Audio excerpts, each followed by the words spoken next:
సన్న బియ్యం కావాలి, అవే దొడ్డు బియ్యము మళ్ళా మిల్లు దొడ్డు బియ్యమే ఇచ్చిండు మాకు. సన్న బియ్యం మాత్రం ఇవ్వలేదు. మా ఇంట్లో ఉన్న బియ్యం మాత్రం, అన్నం మాత్రం నూకలు, పుష్క, పెడ్డలు అన్ని మాత్రం ఉన్నాయి. ఇప్పుడు మాత్రం తెచ్చి గుమ్మరి ఏమన్నా గుమ్మరిస్తారు ఇంట్లో. నోట్లో పెట్టబుద్ధి లేదు అన్నము. అసలు ఎందుకు ఇచ్చిండో ఆ బియ్యం ఇయ్యకనా నూకోలేదు. ఇచ్చి పెద్ద దమా ఖరాబ్ చేసిండు.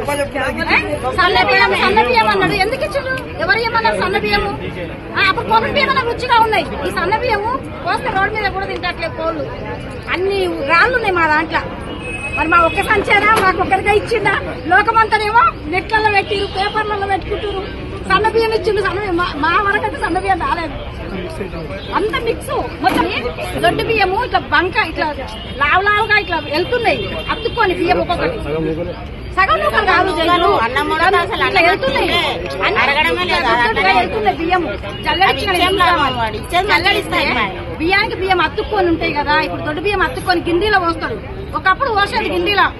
నేను చిన్నగా ఉన్నప్పుడు ఊర్లలో గిందీలలో పోసిచ్చేది. అవే అట్లనే వేసి ఇచ్చాడు.